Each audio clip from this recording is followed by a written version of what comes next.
Hi everyone, welcome back. Today I had this match in rank and I felt like it was very nice, so I wanted to show you. So as you will shortly see, I went against basically three A badge survivors and one of them had an S badge, so they were pretty familiar with the game, if I say so myself. So not gonna lie, I was kind of intimidated by the team, of course, because not only they had an S-Batch survivor, who are, tend to be very strong opponents, but they also had a doctor and an A-Batch doctor, like freaking A-Batch doctors.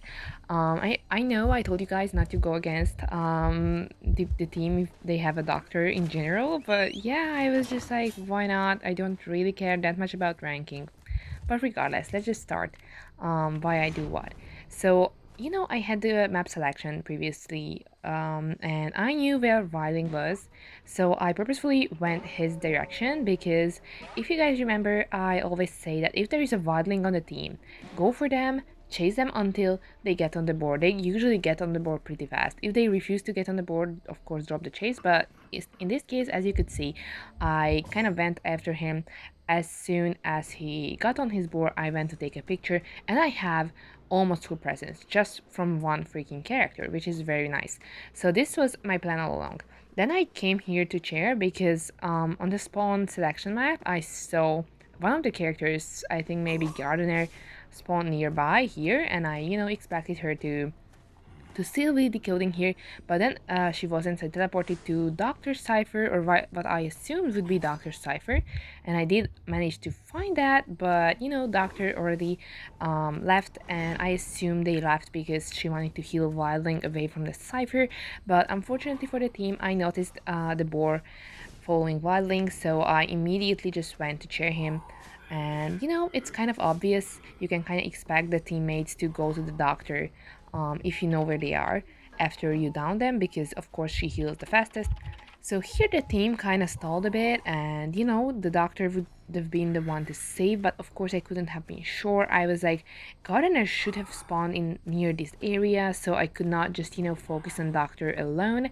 So I kind of just kept an eye on her because as a hunter, it's always annoying when they are kind of decoding right beside you. But regardless, I guess they managed to save after half, and the doctor did a very great job of, like going around, keeping me unsure. Because, if you have tinnitus, you cannot be sure if, like, the gardener is hiding behind somewhere and she wants to sneak a save, which in this situation, when Violin can just get on his board, would be very dangerous for me. So yeah, Doctor ended up saving, but thanks to JoJo's fastest egg recovery and my persona where I make it even faster when someone is on chair, I managed to like kind of instantly eliminate Viling. So that was kind of a great start. Here I could have went to take a picture, which would have been alright, but I was like, here is the doctor. She's injured. I probably won't have a better chance in this match to get her. And if I let her go right now, then I tie because having a doctor out there is very dangerous for Jojo.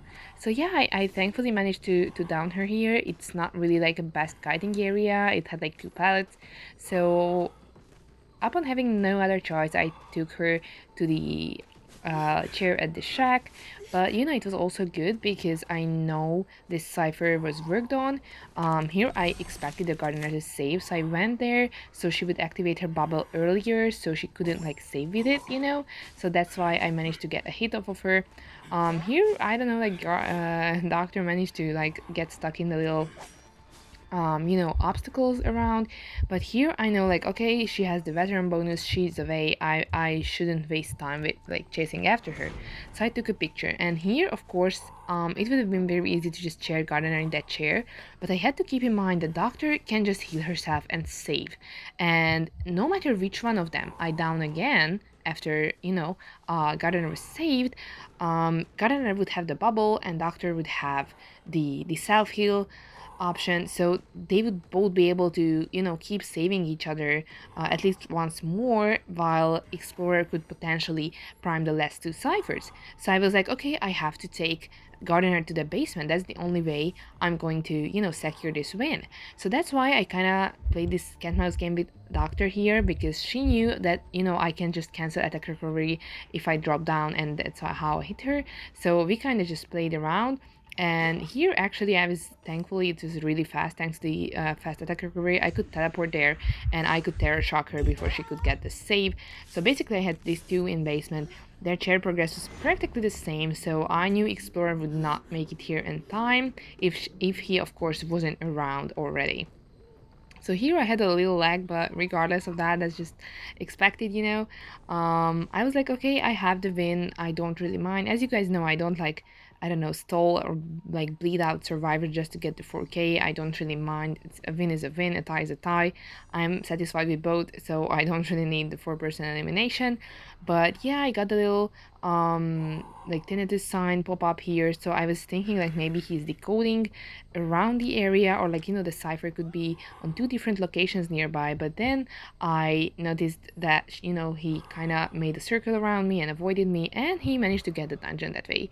So yeah, this is how I won against a very hard team, a counter team. Hope you guys could learn something from this. Alright, thank you for watching. Bye bye.